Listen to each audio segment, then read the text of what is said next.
Hey guys, welcome back to my channel. It's your girl, the Brooke Ashley, and today we are here to discuss The Real Housewives of Salt Lake City, Season 2, Episode 15, and I am so glad that the Salt Lake City girls are off of hiatus because I was missing them so much, and I of course was missing my Lisa Barlow impersonations. So, let me just start this off by stating that two things can be true at the same time.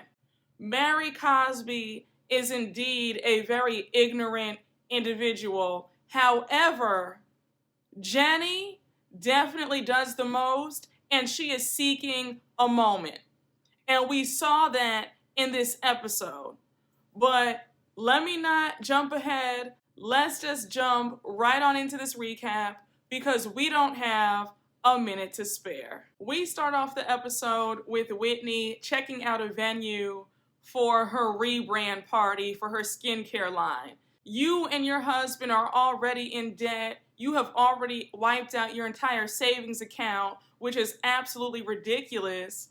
But the fact that you were trying to have this rebrand party, I was like, girl, if you don't send your friends some free products to promote on their Instagrams and call it a day, then I know something. I mean, you're spending money that you don't have and you don't even know if your skincare line is going to do well. But more on Whitney and her party later on in this recap.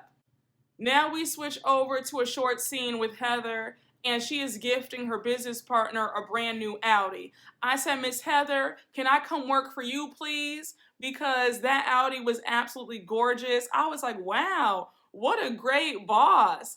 And you could tell that Heather really does appreciate the folks who work for her and work with her because she was super grateful for her business partner. She was like, you know, I couldn't do this without you. And just know that this is a small token of my appreciation for you. Like I would actually have gotten you something even bigger than this. But I'm like, baby, a brand new Audi is nothing to scoff at.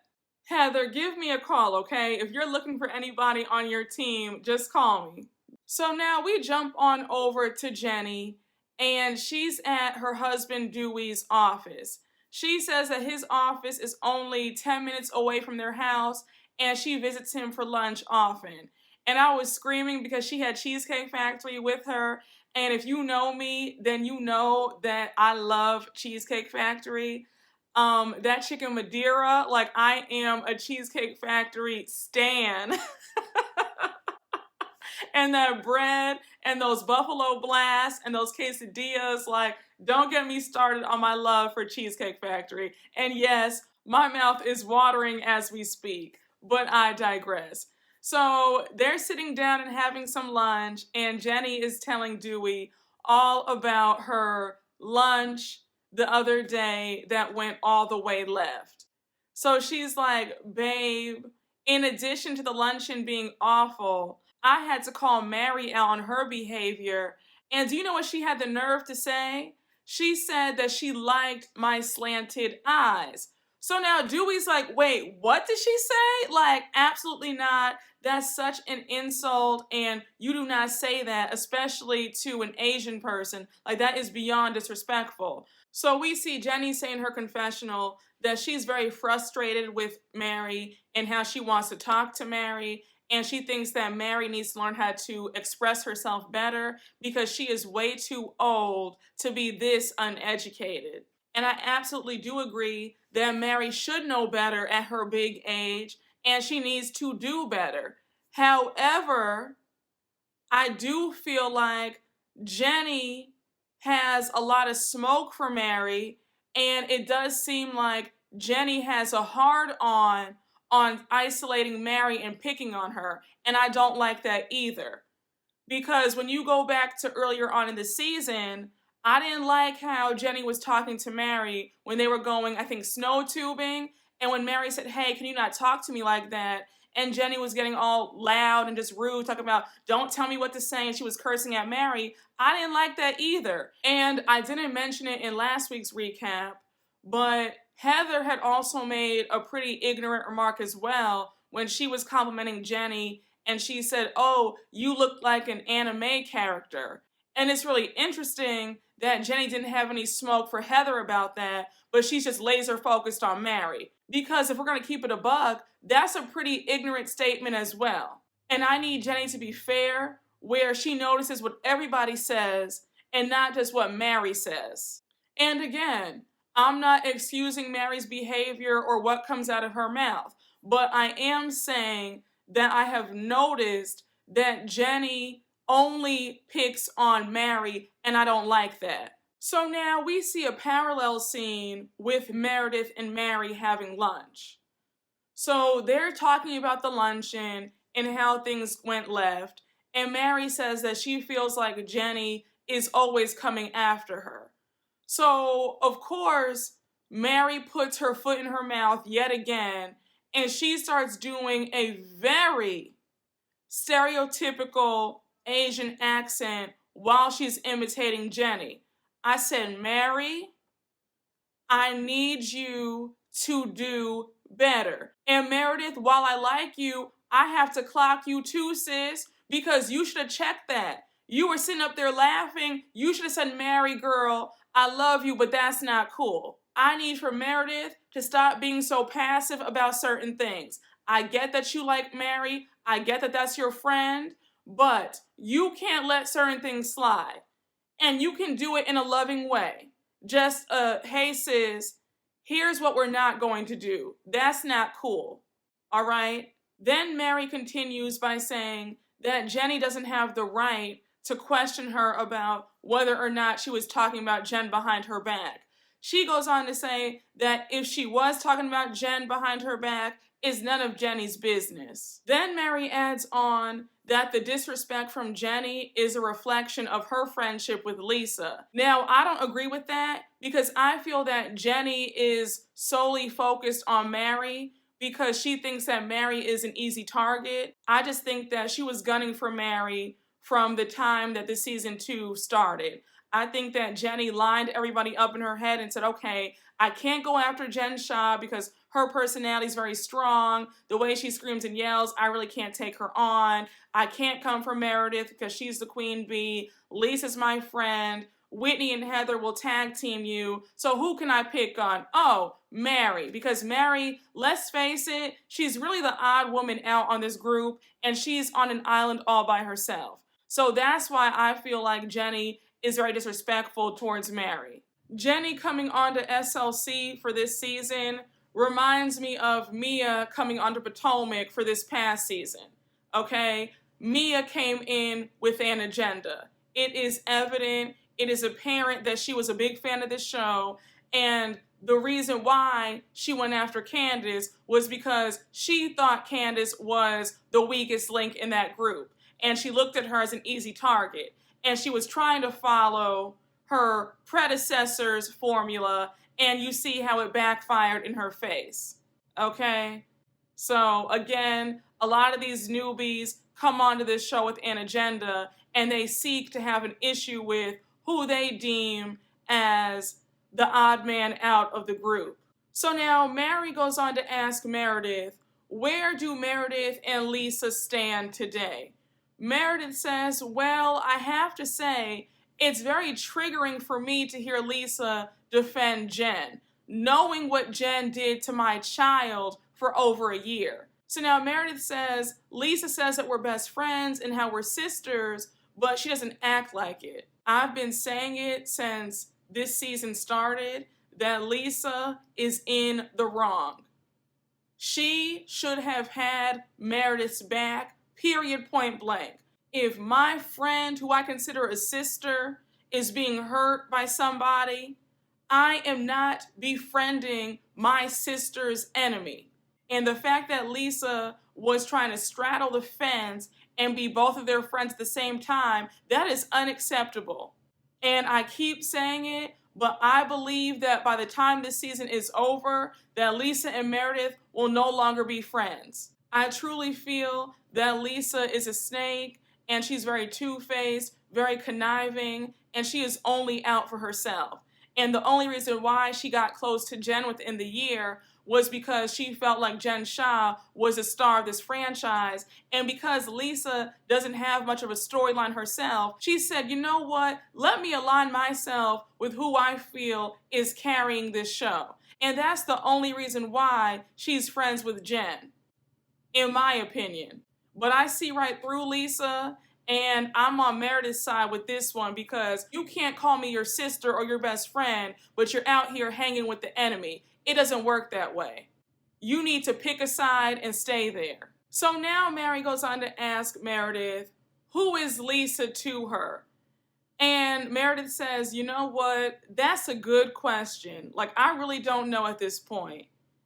And now we flip over to a scene with Lisa Barlow, and she's at home getting her oldest son Jack ready for his prom. Baby, Miss Lisa drove me up the wall. The way she was micromanaging her son, I was like, girl, if you don't sit down and rest, like, this is not your prom, this is your son's prom. Stop making this about you, girl. Stop being so annoying.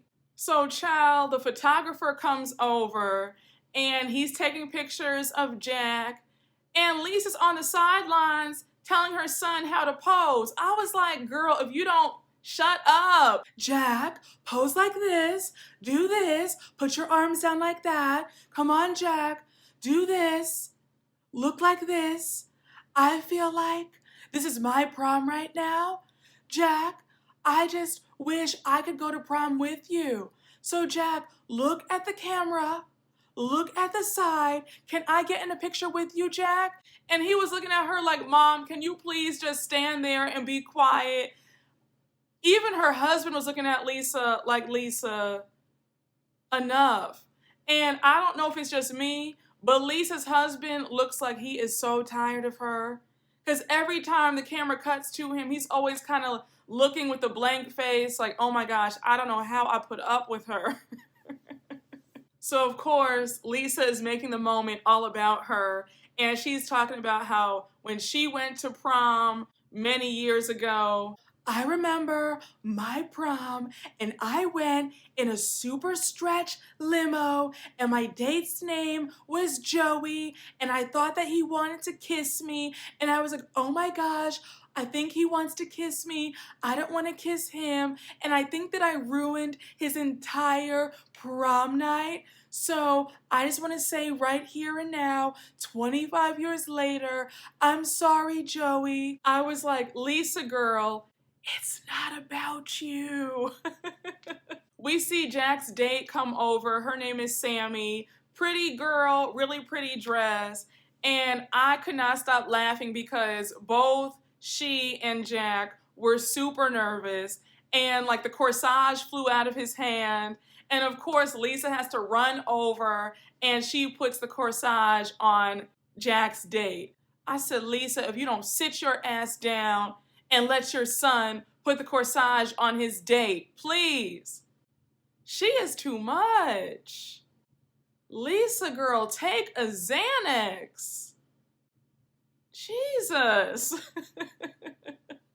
So now we jump on over to Whitney. She's at home and she's on the phone with one of her business partners, and they're talking about the relaunch of her skincare line. Then we see Heather come over, and Whitney is relieved because she's like, if anybody can help me, it's Heather, because Heather has started her own business from the ground up. So she knows what I'm dealing with, and she knows how hard it is. So they start filling up the gift bags, and Whitney's like, Heather, me and Justin have drained out our entire savings account. So there is so much riding on this line being a success. So Heather's like, well, damn, how has that affected your marriage? So Whitney says, yeah, I mean, it's affected it a lot.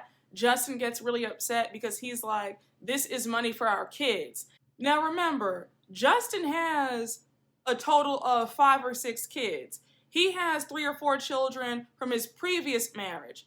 Then he has the 2 children with Whitney. So for him to not have any money to give to his kids, that's a very terrifying feeling. And I'm sure he is pissed off. So now Whitney says that her and Justin have invested $300,000 into this line, and the fact that she has not seen any return on their investment, she feels ashamed. I said, Whitney, nobody told you to invest every single dime that you guys had into this business.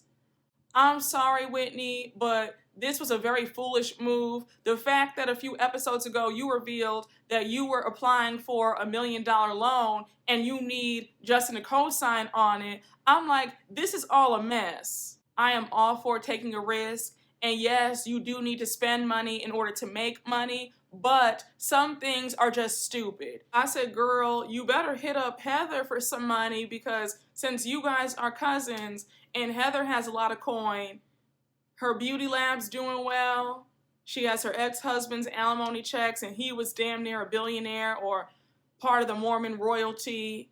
So, child, you might need to ask her for an IOU. So now they start discussing the guest list about who's going to be attending this rebrand party. And again, like I said earlier on in this recap, that's a waste of money. That's another $20,000, $30,000 down the drain that could have been spent for your household and your kids. So Whitney says, yeah, it's going to be everybody, including Lisa. And Heather's like, oh, really? Like your new best friend? So Whitney says, I mean, we actually did go out a few days ago, and it was actually pretty fun. So here's where the conversation takes a turn, and here's where I have to clock both Whitney and Heather because they tried it. So Whitney says, me and Lisa had a really interesting conversation. She told me that Mary said, you see what happens when people mess with my church? They go to jail. So now Heather's like, do you think that Mary had something to do with Jen getting indicted? So now Whitney's like, I mean, I don't know. Either Mary really is God or she had something to do with it. Then Whitney adds that Mary wasn't on the bus with them when they were going to Vail, the day that Jen got arrested. So Heather says it wouldn't surprise her if Mary still had residual anger towards Jen and had something to do with Jen getting arrested. Then Heather adds that Mary and Meredith are both in cahoots and they're super tight and they most likely had something to do with this. So now Whitney's like, and the fact that Meredith hired a PI, what if the private investigator found something out about Jen and she knew all along? I was like, let me stop y'all right here because y'all both sound ridiculous and you are both saying things that you have no proof about. I, for one, need Whitney to stop sounding like she is a little child and talk like she's a grown-ass woman. That's what I need. Second of all, sis, you need to worry about that failing skincare line and the fact that your husband is currently facing charges for being in a multi-level marketing scheme. Okay? Third of all, you sound absolutely crazy trying to pin this all on Mary. Mary had nothing to do with anything. The feds had been watching Jen for years. And you and Heather sound very desperate for a storyline. Because Heather, while you're cool and all, that whole escape from Mormonism is getting really stale and quite boring, and we no longer care anymore. So you need to come up with something else. But trying to now pin this on Mary, you're reaching. And also, Mary making that comment about see what happens when you come from my church, that was no big threatening, menacing thing to say. That was just some shade. Like, okay, see what happens when you come for me, you go to jail. Like, that's not the worst thing in the world that's ever been said. And it's also really crazy to me how you guys have all this grace for Jen, but none for Mary. Like, give me a break. So now we jump on over to Jen Shah. She's at home and we see her mom, Charlene, come over. And Jen says that she loves her mom. Her mom has always been her rock. And she needs to be surrounded by people who love her right now and not around fake people. So Jen has a bunch of toiletries like toothpaste, toothbrushes, bars of soap. She's making hygiene packs for the National Tongan Society. That's very sweet and all of Jen to be doing community service, but it's very evident that she is doing everything in her power to change and soften her image since she is facing this massive trial and facing a lot of jail time. So while they're making the hygiene packs, Jen's mom says, I believe you. I know that you're innocent. So now Jen starts discussing money and she's like, Mom, the legal team that I have, like, they are scaring the hell out of me. They are insanely expensive. It's costing me $2 million. Me and Coach Shah have been talking about downsizing. I don't want to downsize, but I know that we have to. And so she goes on to say how it's a bitter pill to swallow. Then she adds on that the lawyers want $2 million in cold hard cash, not property, not assets, but cash. I said, Jen, you are still trying to lie to yourself, but you forget that the rest of us know the tea. You do not have any property. You and Sharif have been renting. You do not have any assets to liquidate. You don't even own that Porsche. That is a borrowed Porsche. So please stop trying to act like you're fooling somebody. You are not. If you had property to sell, you would have sold it by now. If you had jewelry to sell, you would have sold it by now. But your former assistant let us know that your jewels were borrowed too. A mess. So now Jen's mom says that she believes that her daughter is innocent, and because she believes this, she is going to do whatever she can to make sure that her daughter is not in jail. So she says that she is going to cash out all of her retirement accounts to help Jen pay her legal team. I said again, that is a damn shame. I said, you were out here frauding the people, and now your mother has to liquidate her entire retirement account. I said, how is she supposed to live now? So I guess Jen's mom has a total of like $1 million, and she's going to give it all to Jen. So Jen says that she feels guilty because she's supposed to be helping her mom out, and the fact that her mom has worked as a teacher for 25 years and it's come to this, she feels awful. I said, you should feel awful. Your mom is in her golden years, and now she has to wipe out everything that she's ever worked for to help you out. I said, child, if I were her mom, I would say, girl, I have a cute $100,000 for you. Like, I love you, sis, but I can't empty out my entire account. So now we move on to the day of Whitney's Wild Rose rebrand relaunch party, and we see all the women getting ready. We find out that Whitney asked all of them to show up in jewel blush tones. And so we see Lisa getting ready. And so her husband is asking her if she's excited to see Meredith. So Lisa's like, honestly, John, I really don't know. Like, I just don't understand where me and Meredith stand right now. Things are a little bit weird because she was super weird to me at the luncheon last Friday. So I don't know. It's like me and Meredith are speaking two different languages. Lisa, you're not speaking two different languages. You're just a shitty friend, and Meredith doesn't have the time or the patience or the wherewithal to deal with you. That's what that is. So now we see all the ladies arriving to the venue for the big party, and Heather arrives first, then Jennie and Dewey are there. So they're all talking, and Heather spots this big Saks shopping bag. So Heather's like, oh, who's that gift for? So Jennie says, oh, these are the shoes that Mary gave me when we were in Vail. I'm giving them back to her. So Heather's like, wait, what? Why are you returning them? Like, don't you want to keep them? They're Louboutins. And so Jennie's like, no, I don't want to keep them because they're not genuine. I said again, Jennie was looking for a moment because the fact that you would come to somebody else's rebrand party and you would bring that big ass Saks Fifth Avenue shopping bag with you, that was very attention seeking, and you wanted a moment at somebody else's event because you had those shoes for over a month. And if you were really pressed about the shoes, you could have given the shoes back to Mary when you saw her at your luncheon. Girl, you are just so desperate. It doesn't make any sense. I said, Jennie, I do not want to see her back for season 3. Like, I really don't. I'm fed up. I'm at my wit's end with her. Now we see Mary and Meredith arrive. And Meredith, I love you, sis, but I wasn't really feeling that outfit. So now we see Jen and Coach Shah arrive. Jen, I understand that you want to try out a different look, but that wig was not it. Absolutely not. And then when Heather was complimenting you on the look and you said, like Beyonce, I said, don't you ever put Beyonce's name in the same sentence as you. Stop it.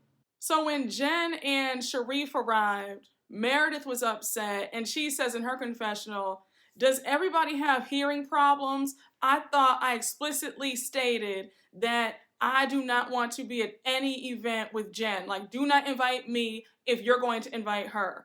I'm like, Meredith, sis, I understand you don't like Jen, but that's not how this works. Y'all are all contractually obligated to attend these parties. So you bitching and moaning about Jen being there, I'm like, you already know what you signed up for, so it's getting kind of old. You don't talk to Jen, just ignore her when you see her, and call it a day. But all of this, I thought I told everybody, don't invite me if you're inviting her. I'm like, Meredith, you don't have that much skin in the game on reality TV to be making all these demands. So, baby, I'm gonna need you to just keep it cute and just deal with it. Like, it's enough. So I was really screaming because Mary was looking for a coat check and there wasn't a coat check. So she was like, this has to be one of the worst parties I have ever attended. Like, who doesn't have a coat check? I said, it's clear that Whitney said, let's cut costs somewhere because I can't afford to have a coat check too. So now Whitney and Justin finally arrive, and I have to say, Whitney looked really good. That dress was stunning. I love that shade of red. She definitely hit it out the park. Oh, by the way, I noticed that Angie was at the party too, and bravo, I'm not gonna keep asking you again. I need for Angie to be a full-time housewife for season 3. Angie gave what the other girls were supposed to have gave. I like her a lot. She has a very interesting life. She has a lot of storylines to choose from as well, and she would be a fabulous addition. Please replace Jennie with Angie. I'm begging. So the party's going on. Everybody's having a great time. You have the hors d'oeuvres being passed around. The ladies are looking at the products. Everybody is enjoying themselves for the most part. So now Jennie decides that now is the time for all the ladies to have a talk. I was really annoyed by this because I do not believe in taking attention away from somebody's event. If y'all want to have some big heart-to-heart, some big discussion, do that on your own time. Don't do it at my party where I spent tens of thousands of dollars. I don't like that. And I thought that Jennie was out of line to want to have this discussion with Mary, with everybody present in the first place.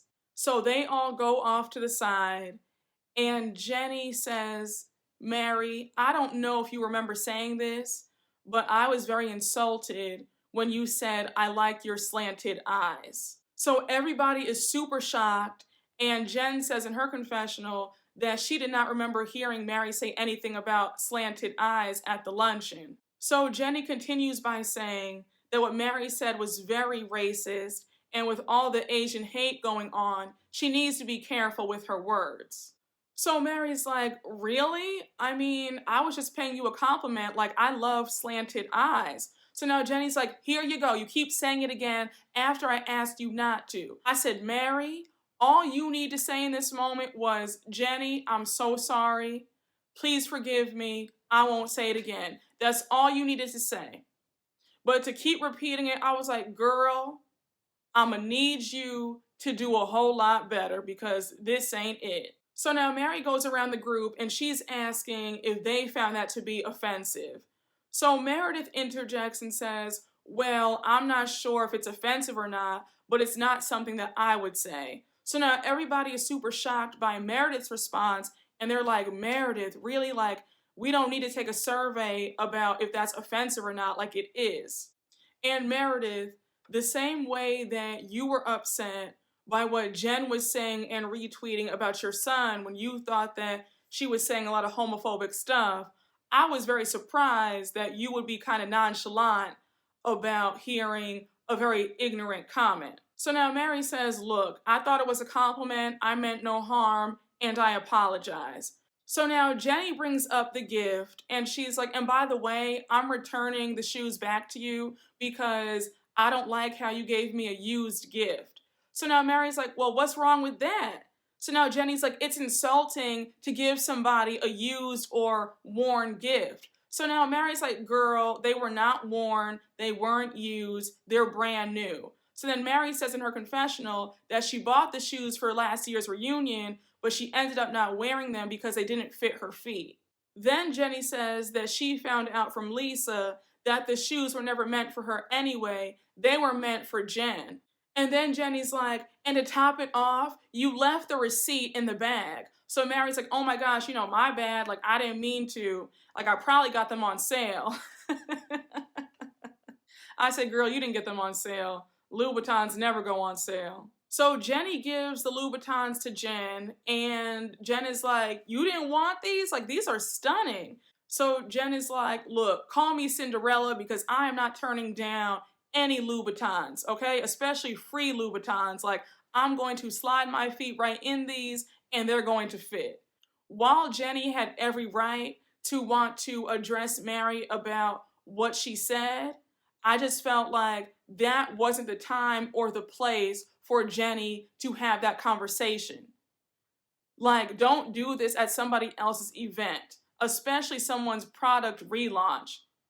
She could have easily called Mary up to have a lunch or a dinner and have a one-on-one discussion. And if she was so pressed to give the shoes back, she could have done it again in a one-on-one interaction. But she wanted to make a big scene about it, and you were trying to embarrass Mary by giving those shoes back. But joke's on you, sis, because the shoes found a new home and they found a very happy owner. So now Whitney interjects and she says, look, I have to go back to my own party, but let me just say that I don't like when I hear that there are some racially insensitive and derogatory comments going around in this group. And now Lisa interjects and says, Mary, I have to say, when you said that comment to me in Vail about Jen being like a Mexican thug, that really made me uncomfortable.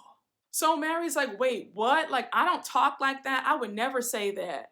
I said, Mary, we have to work on your memory problem because it seems like you say a whole lot of stuff and then you suddenly can't remember. You sure did say it when you guys were in Vail. Like, don't start. So now Whitney interjects again and she's like, we all need to stop saying nasty things like that to each other. So now Meredith jumps in and she says, yup, we absolutely do, and it goes well beyond prejudice. Then she brings up how upset she was seeing how everybody was treating Jen. Like, everybody's talking about her behind her back, but then in front of her face, they want to act like they just love her to pieces.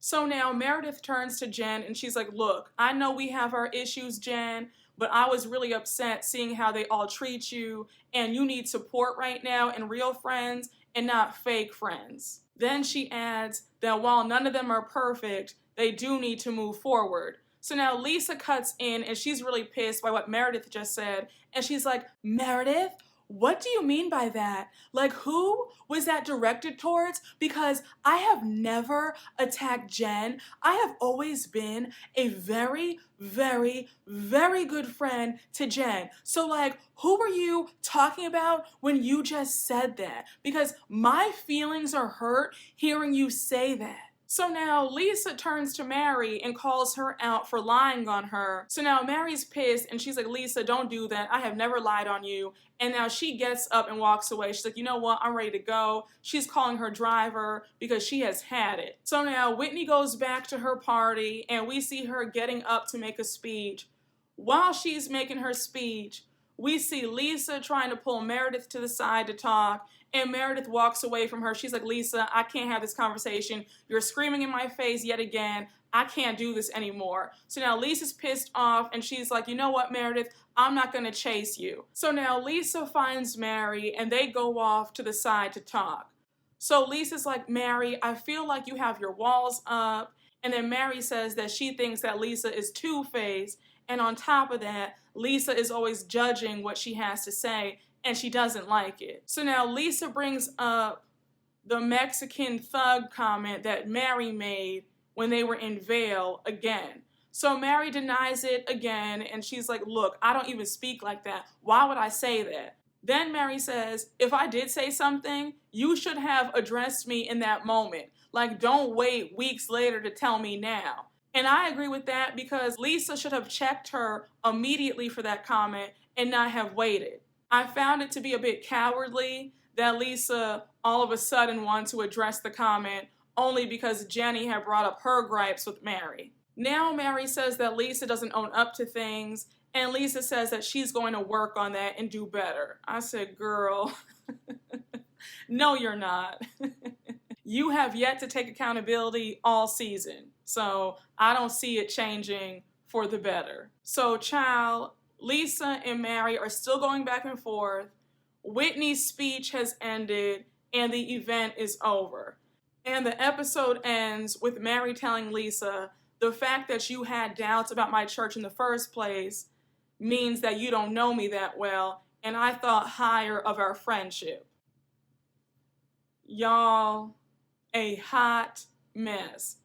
But SLC has really brought it in this second half of the season. These ladies are really understanding the assignment, and I cannot wait for this reunion. This reunion is about to be off the charts, and I am here for it. But y'all, thank you so much for watching my recap. I hope you all enjoyed. And as always, make sure to like, comment, and subscribe. And I will see you all later. Bye.